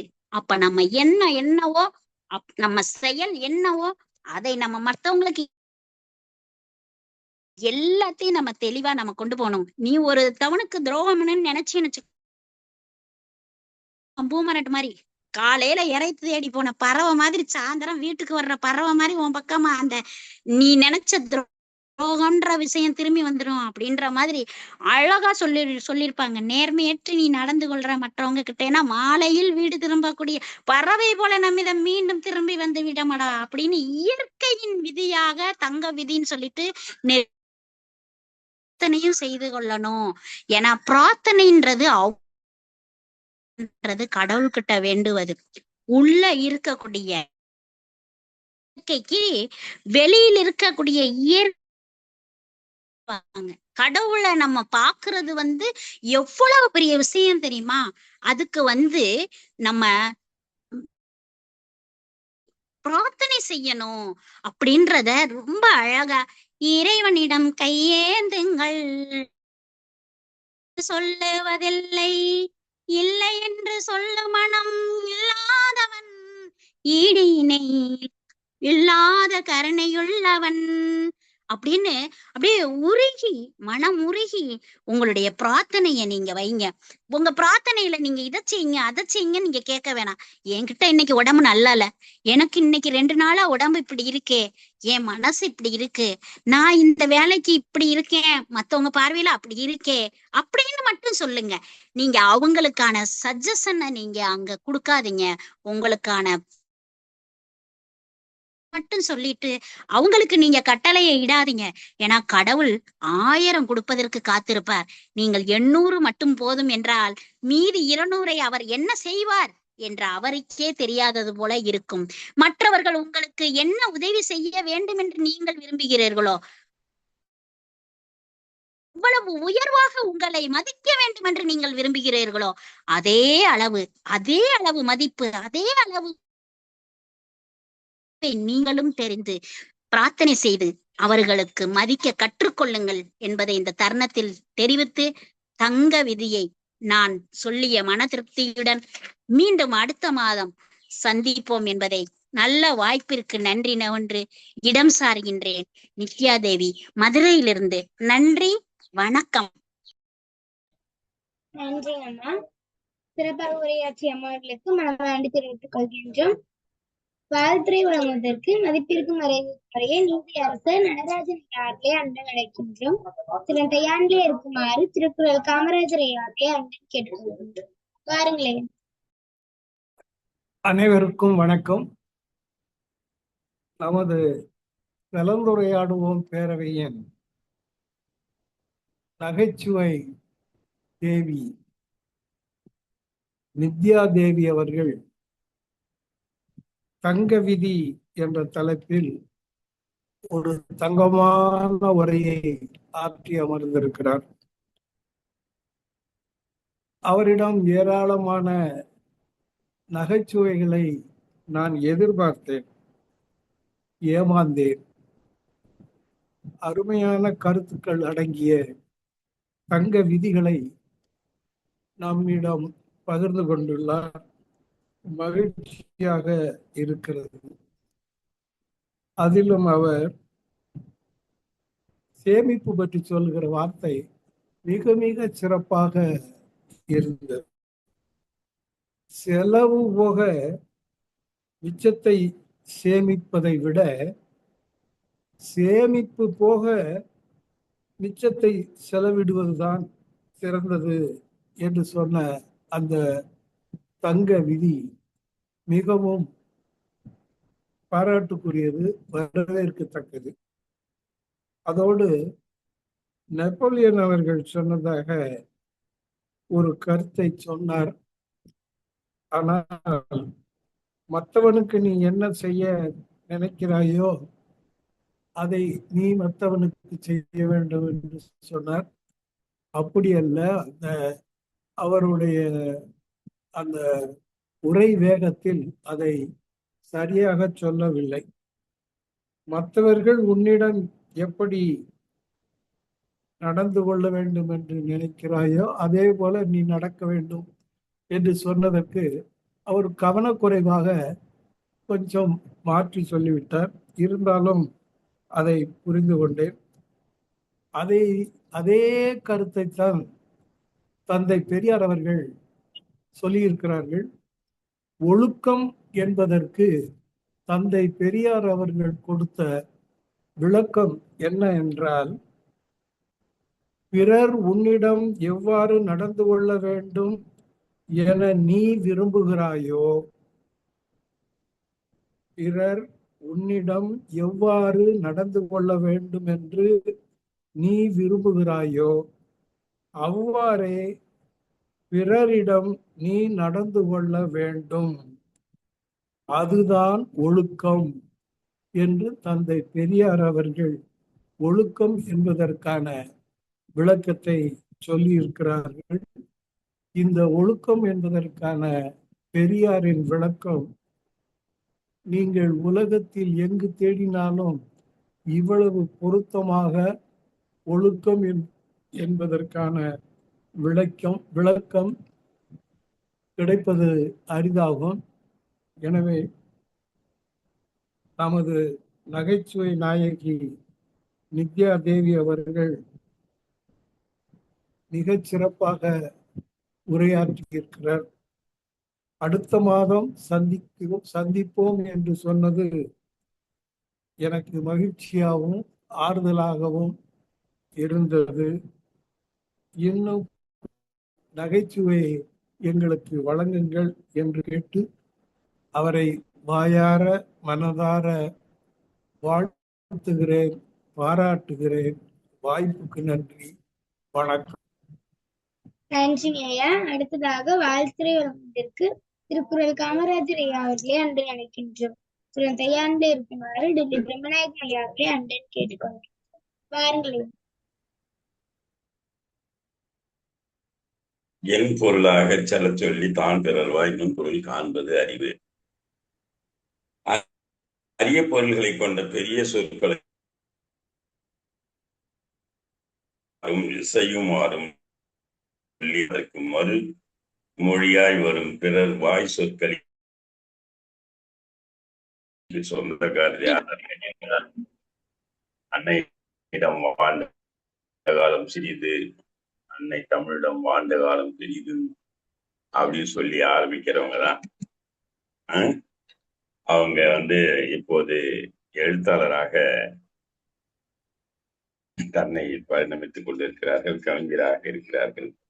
வேத கணித பெருக்கல் ரகசியம் முடிவுரை அப்படின்னு ஒரு புத்தகத்தையும், முன்னுரை ஆகுமா அப்படின்னு ஒரு புத்தகத்தையும், முளைக்க நினைக்கும் விதைகள் என்ற புத்தகத்தையும், இந்த 3 புத்தகத்தையும் டெல்லி பிரம்மநாயகம் ஐயாவுக்கும் நீதியரசர் நடராஜன் ஐயாவுக்கும் எனக்கு அனுப்புறதா முகவரி கேட்டாங்க.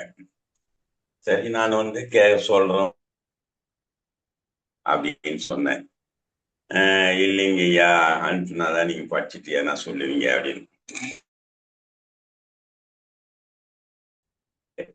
அதுக்கு உண்டான ஏற்பாடுலாம் நடக்கும் போது 17ஆம் தேதி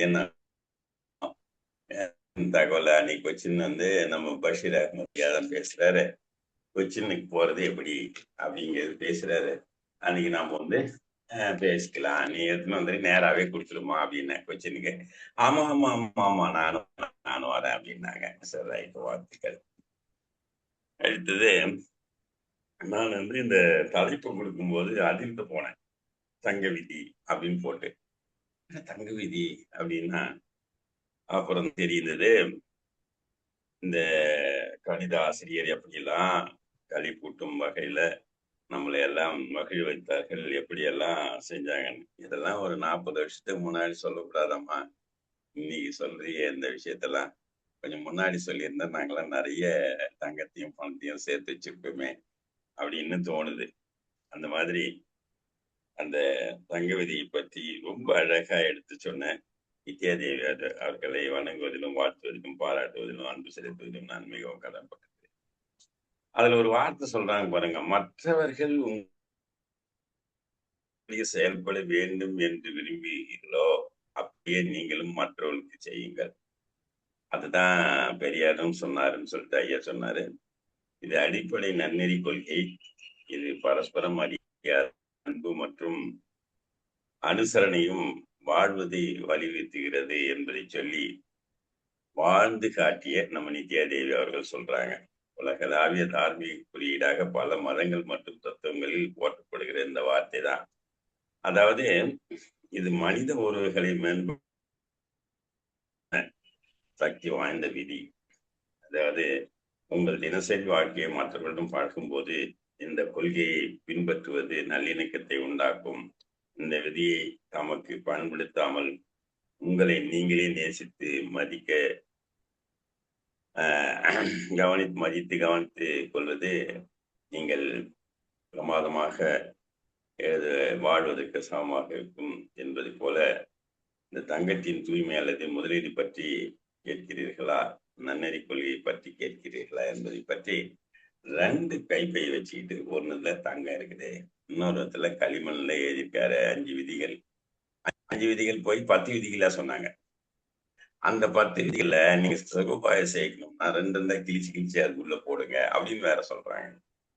எப்படி அது 2 கிழிச்சு போட்டா எப்படி ஆவத்து அப்படின்னு சொல்லி அதுக்கு ஒரு பாட்டும் பாடி மிக பிரமாதமாக வெங்காய தத்துவம் தான் எனக்கு ரொம்ப பிடிக்குது. வெங்காய தத்துவம், நான் 4 வெங்காயத்தை எடுப்பேன், 2 வெங்காயத்தை எடுத்து திரும்ப நான் இங்கே வச்சு வேற ஒரு இடத்துல வச்சிருவேன். இது எனக்கு இன்னொரு நாளைக்கு தேவையான ஒரு இது கிடைக்கும் அப்படின்னு. அதே மாதிரி ஒரு புடி அரிசியை தூக்கி இன்னொரு பானையில வச்சிருவாங்க, போட்டுருவாங்க. அந்த பானை ரொம்பிடும். அதை தர்மத்துக்கோ இல்லது யாராவது கேட்டாங்கன்னா அவங்களுக்கு கொடுக்கறதுக்கோ வச்சுப்பாங்க. அந்த மாதிரிலாம் ஒரு பிடி சேமிக்கிறது அந்த மாதிரி. ஆனா நீங்க சொல்வதை போல நான்லாம் கூட பாத்தீங்கன்னா வாழ்க்கையில சேமிப்புன்னா என்னன்னே தெரியாது எனக்கு, உண்மையிலேயே சொல்றேன். இருக்கிறது அப்படியே செலவு பண்ணிக்கிட்டே போவோம், வரும் போவோம். ரூபா இருக்கா வாங்க, நான் தான் கொடுப்பேன் பில்லு. இன்னி வரைக்கும் அதே அந்த வரட்டு கௌரவத்தில் தான் வாழ்ந்துட்டு இருக்கேன் நான். உண்மையிலே நான் கொடுக்குற மாதிரி இருந்தா வருவேன், இல்லைன்னா வரமாட்டேன் அப்படிதான் சொல்லுவேன். வாங்க டீ சாப்பிடலாம், நான் குடிக்கிறேன், நான் அப்படின்னா வருவேன், இல்லைன்னா வரமாட்டேன் அப்படின்னா. அதே மாதிரி டிஃபன் சாப்பிட்றியா, நான் கொடுப்பேன் தான் வருவேன், இல்லைன்னா வரமாட்டேன் அப்படின்னு. சுத்தி இருக்கிற நண்பர்கள்லாம் சொல்லுவாங்க, ஏன்பா நீ காசு இருக்கிறவரே கூட சேர்ந்து தான் பார்த்தோம், ஆடை இப்ப இல்லடா, சின்ன வயசுல இருந்து எப்பவுமே என்ன சுத்தி கூட்டம் இருந்தடா இருக்கும் அப்படின்னு எல்லாருமே சொல்லுவாங்க. அந்த மாதிரி அதெல்லாம் இல்லைனாலும் நல்லா இருக்காது, வரும் போகும், கஞ்சித்தனமாக இருந்தா நல்லா இருக்காது. ஆனால் ஏதோ ஒரு வகையில் நீ கொடுத்தது ஒரு காலத்தில் திரும்பி வரும் என்ற நம்பிக்கை கண்டிப்பா உண்டு. அதனால அது ஆரோக்கியமாக இருந்தாலும் சரி, நல்ல நண்பர்களாக இருந்தாலும் சரி, நல்ல ஒரு சுற்றுலாவாக இருந்தாலும் சரி, பதிவு வந்தாலும் சரி, எது வந்தாலும் சரி, 4 பேர் மதிக்கணும்னு சொன்னா நீயும் என்ன பண்ணணும், செலவு பண்ணணும், அதே சமயத்துல சேமிச்சு வைக்கணும், இதெல்லாம் உண்டு. அதே மாதிரி நீங்க சொன்னது போல அந்த 5 தத்துவம் சொன்னீங்க பாருங்க, இந்த ரியல் எஸ்டேட் ஆகலாம் போய் மாட்டிக்கூடாது, எம்எல்எம்ல மாட்டிக்கூடாது, அதெல்லாம் ரொம்ப கவனமா இருப்போம். அதே மாதிரி கிட்ட அதுக்காக லட்சத்தை கொடுத்தெல்லாம் ஏமாறுவது இல்லை. நன்றாக பேசிய உங்களுக்கு என்னுடைய மனமார்ந்த நாட்டுகளும் பாராட்டுகளையும் தெரிவித்துக் கொண்டு, இன்னும் பல புத்தகங்களை எழுதுங்கள். நன்றாக பிள்ளைகளை, அதாவது ஊராம் பிள்ளைகள்லாம் வளர்க்குறீங்க, உங்க பிள்ளைகளையும் சேர்த்து வளங்கன்னு சொல்லி என்னுடைய கிடைத்த வாய்ப்புக்கு நன்றி பாராட்டி நிறைவு செய்கிறேன். நன்றி, வணக்கம், வாழ்த்துக்கள். அவையில் இருக்கின்ற பெரியவர்கள் பார்த்தீங்கன்னா நம்ம நீதியரசர் நாராஜன் ஐயா, எமிமா அம்மா, ஜானகி அம்மா, பிரம்மநாயகம் ஐயா 2 நாளாக காஷ்மீர் போயிருந்தாரு. அதே மாதிரி நம்ம வேலாச்சாரி அம்மா, அப்புறம் சாந்திராஜு வாங்க, எப்போ வந்தீங்க, நல்லா இருக்கீங்களா? உங்களை அன்னைக்கு பார்த்து சொல்லாமே வந்துட்டேன் நான் சரி நான் வரேன். அப்புறம் நித்யா, எல்லாருக்கும் நன்றியும் வாழ்த்துக்கள் தெரிவித்து விடைபெறுகிறேன். நன்றி, வணக்கம். நன்றிங்கய்யா. அடுத்ததாக வாழ்த்துறை வழங்குவதற்கு டெல்லி பிரம்மநாயகனுக்கு அன்புடன் அழைக்கின்றோம். தயான்லே சுனிதா அம்மாவிலே அன்புடன் கேட்டுக்கொள்கின்றோம். பாருங்களேன். அழைத்ததற்கு நன்றி குரலமுது. எங்கள் வாழ்வும் எங்கள் வளமும் மங்காத தமிழ் என்று சங்கே முழங்கு. நான் சற்று தாமதமாக பிறந்து விட்டேன் என்றே தோன்றுகிறது. அவர் 40 ஆண்டுகள் சொன்னார். நான் 50 ஆண்டுகளுக்கு முன்பிருந்தே சேமிப்பு என்ற ஒரு சொல்லினுடைய முதல் எழுத்தை கூட தெரியாமல் இருந்திருக்கிறேன். யார் என்ன கேட்டாலும் கொடுக்கும் பழக்கத்தை வைத்திருந்திருக்கிறேன். மகிழ்ச்சி. இப்பொழுதாவது இப்போ ஒரு விபத்தில் அடிபட்டவர்களுக்கு அந்த மருத்துவமனைக்கு கொண்டு செல்கின்ற நேரத்தை ஆங்கிலத்தில் கோல்டன் ஹவர்ஸ் அப்படின்னு சொல்லுவாங்க, தங்கமான நேரம் சொல்லி. அது மாதிரி இந்த தங்கமான விதியை பற்றி மிக அருமையாக, தெளிவாக, சிறப்பாக எடுத்துரைத்த சகோதரி நித்யா தேவி அவர்களுக்கு கலந்துரையாடுவோம் பேரவையின் சார்பாக வாழ்த்துக்களையும் பாராட்டுகளையும் தெரிவிப்பதில் மிகுந்த மகிழ்ச்சி கொள்கிறோம். நன்றி, வணக்கம். ஐயா பிரம்மநாயகம் ஐயா எங்க சேமிச்சு வச்சாங்கன்னு சொன்னாக்கா, இந்தியன் ஏர்லைன்ஸ்ல தான் கொண்டு போய் சேமிச்சு வச்சுட்டாரு அப்படின்னு தான் நான் நினைக்கிறேன். வள்ளுவர் சொல்லுவாரு, அத்தால் அடிப்பதியத்தில் அக்தோரும் பற்றால் கொள்வை குழி அப்படின்னு. வயிற்றுல கொண்டு போய் வைடா ஏழைகள் வயிற்றுல அப்படிம்பாரு. அங்கதான் பெட்டகம் இருக்கு அப்படின்னு சொல்லி. ஆனா அவரு அங்க பண்ணாரு, நாங்கெல்லாம் இங்க பண்ணிட்டோம். என்ன நித்யா தேவி ஒரு 50 வருஷத்துக்கு முன்னாடி சொல்லக்கூடாதா? எவ்வளவு பெரிய பணக்காரனா இருக்கலாம். சரி, நன்றி. நன்றிங்கய்யா. அடுத்ததாக வாழ்த்துறை வழங்குவதற்கு சுனிதா ராஜாமார்களே அன்புடன் வைக்கின்றோம். தயான்லே இருப்பாரு ஜானகி அம்மர்களே அன்புடன் கேட்டுக்கொள்கின்றோம். பாருங்களேன். கேக்குதுங்களா? கேக்குதுங்கம்மா, தொடங்கலாம். வாழ்த்துக்கள். குரலரசிக்கு வாழ்த்துக்கள்.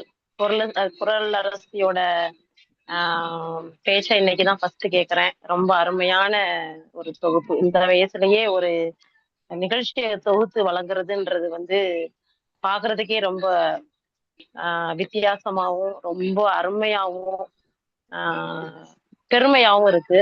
வாழ்த்துக்கள் குரலரசி. நித்யாதேவி மேடம் ரொம்ப சூப்பரா இருந்துச்சு. நித்யாதேவி மேடம் இந்த சேமிப்போட முக்கியத்துவத்தை கொடுத்தது ரொம்ப அருமையா இருந்தது.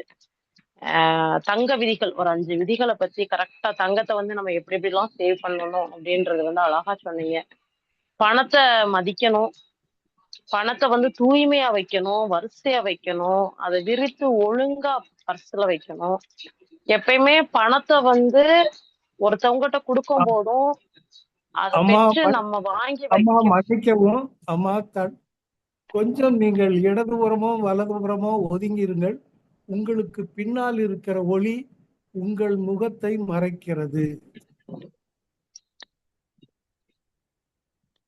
சார் தெரியுதுங்களா? ஆமா, இன்னும் முகத்துக்கு வெளிச்சம் வரல. இன்னும் கொஞ்சம் நீங்க இடது பக்கம் போகலாம். இப்ப பரவாயில்ல. இது தெரியுதுங்களா ஐயா? பின்னாடி இன்னும் பின்னாடி ஒளி சொல்லுங்க, பேசுங்க. அது நம்ம இது பழக்கம் இல்லாதனால எனக்கு அது கரெக்ட் பொசிஷன் தெரியல. இது போதும். நன்றி நன்றி நன்றி சார்.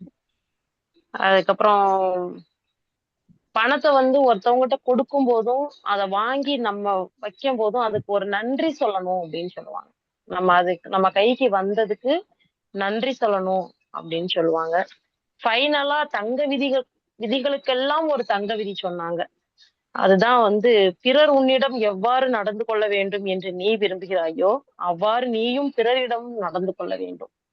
இவ்வளவு இருந்துச்சுனாலே எந்த இடத்துலவும் எந்த வித ஒரு வேறுபாடும் இருக்காது, ஒரு பாகுபாடு இருக்காது. இத மட்டும் நம்ம கை கொண்டோம்னாலே எல்லா இடத்துலயும் நம்ம ஒரு சக்சஸ்ஃபுல்லா போலாம். வீட்லயும் சரி, வேலை செய்யற இடத்துலயும் சரி. நம்மளை மதிக்கணும் அப்படின்னு நம்ம மத்தவங்ககிட்ட எதிர்பார்க்கிற மாதிரியே நம்மளும் மத்தவங்கள மதிச்சாலே நம்மளோட வெற்றி வந்து நிச்சயம் அப்படின்னு சொல்லிட்டு நித்யாதேவி மேடத்துக்கு மீண்டும் ஒரு முறை வாழ்த்துதலை தெரிவித்துக் கொண்டு அவங்க மென்மேலும் வளரணும் என்று வாழ்த்துக்களை தெரிவித்துக் கொண்டு விடைபெறுகிறேன். நன்றி. நன்றி அம்மா. அடுத்ததாக வாழ்த்துரை வழங்குவதற்கு ஜானகி அம்மா அவர்களே அன்பு நினைக்கின்றேன். அனைவருக்கும் இந்த இனிமையான மாலை வேளையிலே இனிமையான தெரிவித்துக் கொள்கிறேன். வாழ்வதற்கும் பொருள் வேண்டும், வாழ்க்கையிலும் பொருள் வேண்டும். பணம் பத்தும் செய்யும், பணத்தின் அருமை. இந்த மாதிரி அந்த கோல்டன் விதிகளை பத்தி நித்யாதேவி ஆசிரியர் அவர்கள் சொன்ன விதம் மிகவும் அருமையாக இருந்தது. இன்னொன்று முக்கியமா சொல்லணும்னா, தினமும் ஒவ்வொரு வகையான சொற்பொழிவை கேட்கறதுக்கு வாய்ப்பு கிடைக்கிறது. அதாவது டெல்லியில இருந்து கன்னியாகுமரி வரைக்கும் நம்ம இந்தியாவில் இருக்கக்கூடிய எல்லா இடங்களும் இல்லாமல் வெளிநாடுகளிலும் இருக்கக்கூடிய தமிழர்களுடைய தமிழ் உச்சரிப்பு, அவர்கள் பேசக்கூடிய விதம், ஒவ்வொருவரும் அந்த தமிழை கையாளக்கூடிய விதம் ஒவ்வொன்றும் ஒவ்வொரு விதமான ஒரு சொற்பொழிவாக இங்கே கிடைத்துக் கொண்டிருக்கிறது. எப்படி ஒரு மாலையில் பல வண்ண பூக்கள் சேர்ந்து ஒரு மாலையாகுமோ அதுபோல இந்த கலந்துரையாடும் பேரவை ஒவ்வொரு நாளும் வளர்ச்சி பெற்று கொண்டே இருக்கிறது. அதிலும் நித்யாதேவி ஆசிரியர் அவர்கள் பேசிய விதம் எனக்கு ரொம்ப நாளைக்கு பிறகு கொஞ்சம் மதுரை பேசி கேட்டதற்கு வாய்ப்பு கிடைத்தது. அவர்கள் பேசிய விதம் பார்த்தீங்கன்னா யதார்த்தமாக, ரொம்ப ஆடம்பரம் இல்லாமல் ரொம்ப எளிமையான ஒரு தமிழை எப்படி கையாள முடியுமோ அந்த அளவுக்கு எளிமையாக கையாண்டு பேசிய விதம் ரொம்ப அருமையாக இருந்தது. அடுத்தது பார்த்தீங்கன்னா, இந்த உலகம் முழுவதும் உள்ள தமிழர்களை இணைத்து நம் அனைவருக்கும் ஒவ்வொரு நாளும் மாலையிலே ஒரு விருந்தாக படைத்துக் கொண்டிருக்கின்ற இந்த கலந்துரையாடும் பேரவையில் இருக்கின்ற அனைவருக்கும் மிகுந்த ஒரு பாராட்டுதலை கண்டிப்பாக தெரிவிக்க வேண்டும்.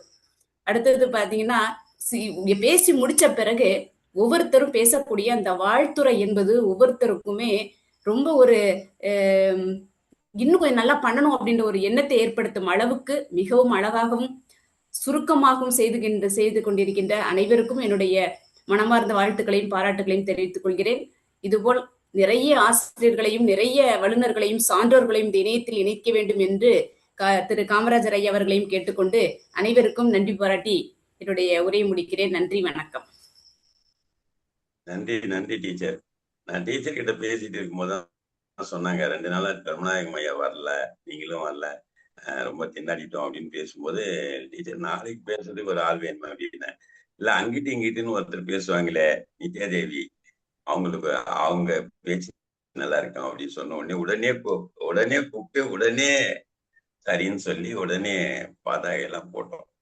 அதனால அவங்கதான் ஞாபகப்படுத்துனாங்க, நீங்க அவங்களுக்கு தான் நன்றி சொல்லணும். அந்த மாதிரி நம்ம கிட்ட ஒரு 100 பேருக்கு மேல இருக்காங்க உடனடியாக கூப்பிட்டா மறுப்பு சொல்லாம வந்து பேசுறவங்க. அதனால வாழ்த்துக்கள் நித்யாதேவி அவர்களை, ஜானகி அம்மா அவர்களுக்கு வாழ்த்துக்கள். அவங்க அறிமுகப்படுத்திய எமிமா அம்மா அவர்கள் டெய்லி வராங்க. பேசிட்டவங்க வாரத்துல 2 நாள் வந்தா கூட போதும், சுழற்சி முறையில எண்ணிக்கை அதிகமாகும். நன்றி.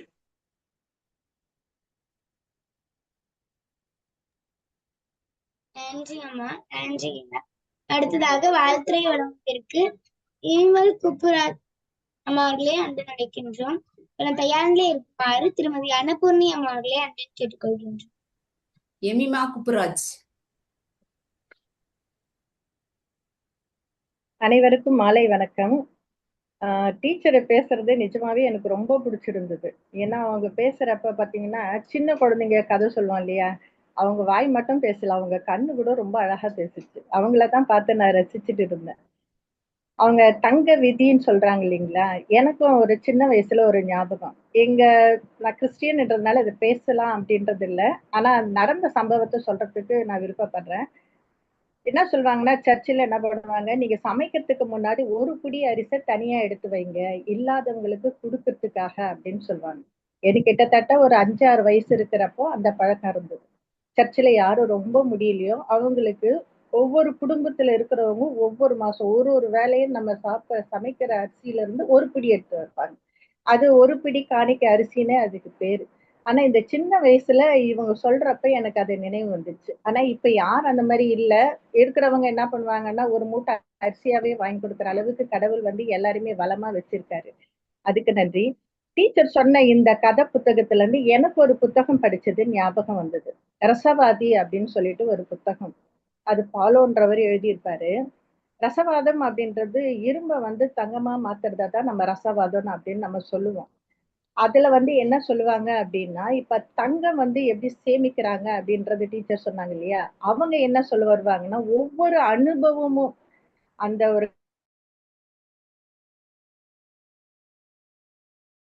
மரம் இருக்கும். அந்த மரத்துக்கு கீழ படுத்துக்கிட்டு அவன் யோசிப்பான்.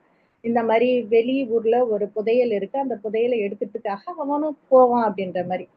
அந்த கதையில வந்து அவன் போயிட்டு அந்த முடிச்சிட்டு வரப்போ, அவன் எங்க படுத்திருந்தானோ, அங்கதான் அந்த புதையலே இருக்கும். அந்த கதையில என்ன சொல்லுவாங்கன்னா, வாழ்க்கையில வரக்கூடிய ஒவ்வொரு அனுபவங்களும் ஒரு ஒரு தங்கம் மாரி நம்ம சேமிச்சு வைக்கணும் அப்படின்ற மாரி சொல்லுவாங்க.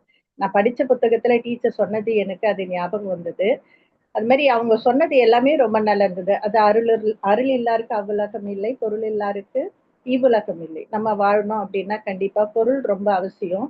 அதை சேமிக்கிறதுன்றது ரொம்ப ரொம்ப முக்கியமான விஷயம். இந்த மாதிரி சேமிக்கிறதுனால திடீர்னு வரக்கூட கொரோனா பீரியட்ல கூட நம்மளோட சேவிங்ஸ் நம்ம வந்து நிறைய யூஸ்ஃபுல்லா செலவழிச்சிருப்போம். அது மற்றவங்களுக்கும் பயன்படுற விதமா நம்ம கொடுத்துருப்போம். அதனால நம்ம தலைமுறைக்கும் சரி, நம்மளும் சரி, இனிமே என்ன பண்ணணும், தினம் கொஞ்சம் கொஞ்சம் சேமிக்கிறத நம்ம பழக்கப்படுத்தி வச்சுக்கணும். நன்றிங்க ஐயா. இந்த வாய்ப்பை கொடுத்த அனைவருக்கும் நன்றி. நன்றிங்கம்மா. அடுத்ததாக வாழ்த்துறை வழங்குவதற்கு திருமதி அன்னபூர்ணி அம்மா அவர்களே அழைக்கின்றேன். அழைத்ததற்கு நன்றி சுவாதி. இன்று சிறப்பு அழைப்பாளர் நித்யா தேவிக்கு முதற்கண் என்னுடைய பணிவான வணக்கம். சான்றோர் பெருமக்களுக்கும் குழந்தைகளுக்கும் என்னுடைய வணக்கங்கள். அதாவது இன்னைக்கு தலைப்பு வந்து தங்க விதி. தங்கத்தினால அந்த தங்கம் வந்து எப்படியெல்லாம் செயல்படுறதுங்கிறத முதல்ல அந்த கதையை சொன்னாங்க. அதாவது பாபிலோனிங்கிற கதையில வந்து எவ்வளோ அருமையா ஆரம்பிச்சாங்க. அதாவது எவ்வளவு வருவாய் இருந்தாலும் அதை எப்படி செலவு செய்யறது, எப்படி முதலீடு செய்யறது என்பதை அந்த கதையினுடைய சாராம்சம் அது. அதாவது ஒரு தந்தையோட கடமை வந்து இந்த கதை சொல்றது அழகா. தன் மகனை எப்படியெல்லாம் இது பண்ணணுங்கிறத அழகா எடுத்து சொன்னாங்க. அப்போ ஒரு இதில் வந்து கேட்குறாங்க, மக்கள் கூடுற இடத்துல வந்து ஒரு பையில தங்கம் இருக்குது, இன்னொரு பையில மண் இது இருக்குது, களிமண் இருக்குது. அப்போ கேட்குறாங்க, உங்களுக்கெல்லாம் எது வேணும் அப்படின்னா, நிறைய குரல் தங்கம் தான் வேணும், ஏன்னா அதான் முக்கியம் அப்படிங்கிற மாதிரி நிறைய குரல்கள் அவருக்கு கேட்குறது. அப்போ தங்கத்தோட மதிப்பு வந்து எவ்வளோ இதுவாக இருக்குங்கிறது தெரிஞ்சுக்கணும். அடுத்தது வந்து இந்த அந்த தங்கம் வந்து தங்கமும் ஞானமும் இதில் வந்து எது தேவை அப்படிங்கிற மாதிரி அந்த இதை சொன்னாங்க. அந்த தங்கத்தோட விதிகள் வந்து அந்த அருமையாக சொன்னாங்க. அதாவது தங்க காசு தனியாக பையும் அந்த இந்த களிமண் பையும் தனியாக வச்சுருந்தாங்க. அப்போது நம்ம சம்பாதிக்கும் போது நான் பார்க்கணும், எப்படியெல்லாம் நம்ம சம்பாதிச்சுட்டு வரும்போது நம்மளை எப்படி எல்லாரும் புகழறாங்கங்கிறத நம்ம பார்க்கணும் முதல்ல. அடுத்தது வந்து நம்மளுடைய மனது தான் முக்கியம், ஒழுக்கம் வேணும். அதாவது இந்த 10 விதிகள் சொன்னாங்க, அதுவும் ரொம்ப அருமையாக இருந்தது. அதாவது களிமண்ணுக்கு உள்ள அந்த இதை 10 விதிகள் அழகாக எடுத்து சொன்னாங்க. அடுத்தது தந்தை வந்து மகனிடம் கேட்குறாரு, அதாவது 10 வருஷம் கழித்து நீ போயிட்டு வா, வந்து இது பண்ணு, மரியாதையாக பேச ஆரம்பிக்கிறான். அவன் 10 வருஷம் கழித்து வரான், திரும்பி எப்படி வரான்ங்கிறது அவங்க சொல்கிறாங்க. வாழ்க்கையில் நடந்த விவரங்களை வந்து கோர்றான். அதாவது வெள்ளை குதிரையில் கட்டி முதல்ல என்ன பண்ணுறாங்க, குதிரையில் கட்டி எல்லா காசையும் இழந்துடுறான். அப்புறம் எல்லாவற்றையும் ரொம்ப இதுவாகிட்டோன்னே அப்போ தான் புரியுது, ஐயோ எல்லாத்தையும் இதில் விட்டுட்டோமேன்னு சொல்லிட்டு முதல்ல ஆரம்பிக்கிறான். எனக்காகவும் குடும்பத்துக்காகவும் நான் சம்பாதிக்கணும் அப்படிங்கிற மாதிரி இது பண்ணி ஒரு இது வெங்காயம் அந்த அவங்க இது சொன்னாங்க, 10 வெங்காயம்னா ஒரு வெங்காயத்தை எடுத்து வைப்போம் அப்படின்னு, அது தனியாக வச்சு கடைசியில் அது இதுவாக இருக்கும். ஒரு மாதத்துக்கு தேவையான வெங்காயம் கிடைக்கும்ங்கிறது அந்த ஒரு உதாரணம் சொன்னாங்க அந்த அம்மா செய்கிற இதை. அப்புறம் 2வது விதி வந்து சுத்தமாக இருக்கணும் அப்படிங்கிறது முக்கியம்.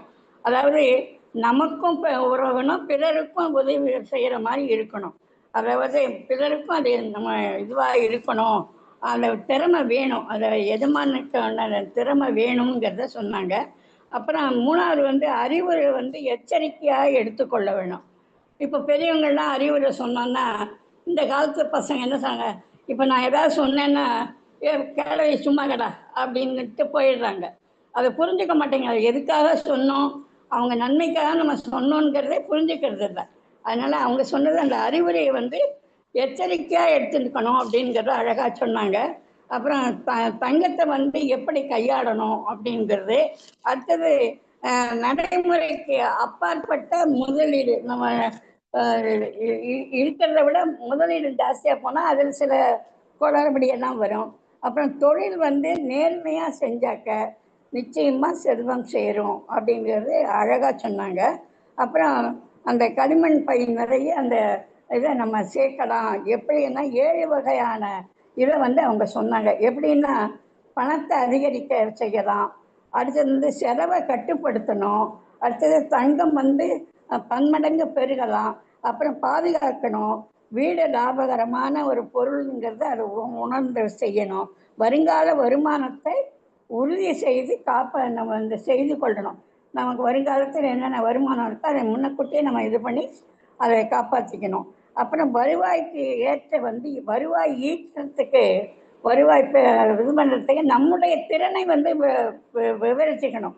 நம்ம திறனை பயன்படுத்திக்கணும். நல்ல திறனை பயன்படுத்தினா வருவாய் வந்து ஒழுங்காக வரும், குடும்பமும் நல்லா இருக்கும். அது வெற்றி விதியை பற்றி சொன்னாங்க. சிந்தித்து செயல்படுறது தான் முக்கியமானது. அது மற்றவர்களுக்கு நம்ம என்ன செய்கிறோமோ, மற்றவங்க நமக்கு என்ன செஞ்சதை பார்த்து நம்ம மற்றவங்களுக்கு என்ன செய்யணுங்கிறத உறுதி செஞ்சோம்னா நிச்சயமாக வாழ்க்கை நல்லபடியாக இருக்கும். பல் கலை திறந்த அம்மா அவர்களுக்கு என்னுடைய வாழ்த்துக்கள்.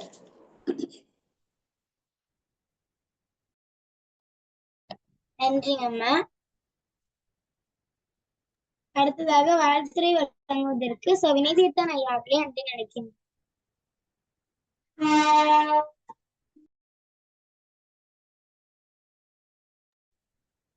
வினிதீர்த்தன் ஐயா, வினிதீர்த்தன் ஐயா. வாழ்த்துக்களம்மா. நான் முழுவதும் கேட்கல. நித்யாதேவி அம்மா எப்பவுமே ரொம்ப சிறப்பா பேசுவாங்க. அவங்களுக்கு என்னுடைய பாராட்டு, வாழ்த்து. நம்ம அன்னபூரணி அம்மா அப்படியே தொகுத்து அழகா சொல்லிட்டாங்க. அதனால எனக்கு ஓரளவு என்ன பேசியிருப்பாங்கன்னு புரிஞ்சிச்சு. எல்லாருக்கும் என்னுடைய வணக்கத்தையும் வாழ்த்தையும் பாராட்டையும் நன்றியையும் தெரிவிச்சுக்கிறேன். சிறப்பா ஒருங்கிணைக்கிற சுவாதி, உனக்கும் என்னுடைய பாராட்டு. நன்றிங்க ஐயா. காணொலி உரை வழங்கி சிறப்பிக்க இன்றைய சிறப்பழைப்பாளர் நித்யாதேவி அவர்களே அன்பு நினைக்கின்றார். காணொலி உரையில் தாங்கள் இந்த கலந்துரையாடுவோம் பேரவையில் கலந்து கொண்டு உரையாற்றிய அனுபவத்தில் ஏதேனும் கருத்துக்கள் விடுபற்றி இருந்தால் அந்த கருத்துக்களையும், மேலும் இந்த பேரவை சிறப்பாக நடைபெறுவதற்கு கருத்துக்களையும் நிகழ்வாறு இன்றைய சிறப்பழைப்பாளர் அவர்களே அன்பு நினைக்கின்றோம். அனைவருக்கும் மீண்டும் மாலை வணக்கம். எனக்கு தங்க விதி அப்படின்ற பத்திய அத்தியாயத்தை படிக்கணும்னு ரொம்ப ஆசை இருந்துச்சு. ஏன்னா இத வேறு ஒருத்தவங்க பேசினப்பதான் கேட்டிருந்தேன். என்னோட கண்களால என்னோட உள்ளத்தால அதை நான் வாசிக்கணும்னு ரொம்ப ஆசைப்பட்டேன். நேற்று ஐயா கேட்ட உடனேயே என்ன என்ன கொடுக்கலாம் அப்படின்ட்டு தங்க விதி அப்படின்னு சொல்லிட்டு நான் போயிட்டேன். அதுக்கப்புறம் உடனடியாவே நான் போன இடம் நூலகம் தான். நூலகத்துக்கு போயிட்டு என்னோட நேரங்கள் எல்லாம் செலவு பண்ணிட்டு வந்து மதிய வேலையெல்லாம் முடிச்சேன். ரொம்ப மகிழ்ச்சியா இருந்துச்சு. தங்க விதி அப்படின்ற விஷயத்த நம்ம படிக்கிறதுக்கு ஆனா ஒரு வாய்ப்பு. ஆனா முதல்ல பார்த்தேன், புத்தகத்தையே காணவே காணோம் நூலகத்துல. ஏன் ஏன் விதியா எப்படியும் தங்க விதி ஆயிடும், அது எங்க விதிதான் அப்படின்னு சொல்லிட்டு மறுபடியும் ஒரு தேடலை போட்டேன். இருக்கும் இடத்தை விட்டு இல்லாத இடம் தேடி எங்கெங்கோ அலைகின்றார் ஞான தங்கமே அப்படின்னு சொல்ற மாதிரிதான் இருந்தது அந்த நேரங்கள்ல என்னோட அனுபவம். ஏன்னா வேற இடத்துலதான் வச்சுட்டாங்க. நம்ம வீடா வச்ச இடம் தெரிய இல்லாத இடத்துல இருக்குன்னு சொல்லிட்டு தேடிட்டு அதுக்கப்புறமா எடுத்து அந்த வரிகள் எல்லாம் படிக்கும்போது ரொம்ப சிறப்பா இருந்துச்சு. இந்த நெப்போலியன் ஹில் எழுதின அந்த இதுல ஒரு அத்தியாயம் தங்க விதி படிக்கிறப்ப சுத்தி சுத்தி சுத்தி படிச்சு பார்த்தாலும் ஒரே விதிதான். மத்தவங்களுக்கு நம்ம என்ன நினைக்கிறோமோ அதையே நம்ம மத்தவங்களுக்கு செய்யணும் அப்படின்றத, மத்தவங்க நமக்கு என்னன்னு செய்யணும்னு நினைக்கிறாங்களோ அதையே நம்ம மத்தவங்களுக்கு செய்யணும் அப்படின்றதையும் நான் மாத்தி சொல்லதான் அங்கனக்குள்ள இருந்துச்சு. ஆனா அப்படியும் இப்படியுமாகத்தான் அந்த புத்தகத்துல இருந்தது. அதனாலதான் அந்த இடத்துல உலர்னது போலயே இருந்ததை அழகா உன்னிப்பா கவனிச்சு ஐயா நீதிபதி ஐயா அழகா சொன்னாங்க. நிச்சயமா நான் இந்த தடவை வந்து எப்பயும் போல சிரித்த வண்ணம் இல்லாம சிந்தித்த வண்ணம் செயலாற்றணும் அப்படின்றதுல ஒரு கருத்துருவா இருந்தனாலதான் வித்தியாசமான முறையில இந்த கதையை சொல்லி நான் தங்க விதியை சொன்னேன். அதுல அன்னபூர்ணி அம்மா வந்து அதை ரொம்ப தெளிவா முழுமையாக இதற்கு அடிகோலிட்ட ஜானகி அம்மா தேடி பிடிச்சிட்டீங்களா? ஏன்னா போன மாதம் ரொம்ப இக்கட்டா என்னைய வந்து ஐயா அணுகும் பொழுது நான் வந்து இக்கட்டான சிக்கலான முறையில அந்த நேரம் கொடுக்கவே முடியாத பட்சத்துல நான் இருந்தேன். அப்ப நீங்க எல்லாரும் போய் தேர்தலை நடத்துங்க, நான் அடுத்த மாசம் ஊர்வலம் வர்றேன் அப்படின்ட்டு போயிட்டாரு ஐயா. அது எனக்கு கொஞ்சம் ஒரு மாதிரி இருந்துச்சு. இந்த தங்க விதியை படிக்கிறதுக்கு அடித்தளம் கொடுத்த நம்ம கலந்துரையாடல் பேரவைக்கு முதல் நன்றியை தெரிவிச்சுக்கிறேன். இன்னைக்கு ஒருங்கிணைப்பாளராக செயல்பட்ட குரலரசி அனைவருக்குமே நல்ல ஒரு மீண்டும் வணக்கத்தை தெரிவிச்சு, இது மாதிரி இன்னும் மேன்மேலும் கொண்டு போவோம். வரல அப்படின்றது மட்டும்தான் கவலைப்படாதீங்க. வலையொலி தளத்துல நித்தம் நான் நெல்லுச்சோறு நெய்மனைக்கும் கத்திரிக்காய் நேர்த்து வச்ச மீன் குழம்பு அப்படின்ற மாதிரி பார்த்துட்டே தான் இருக்கிறேன்.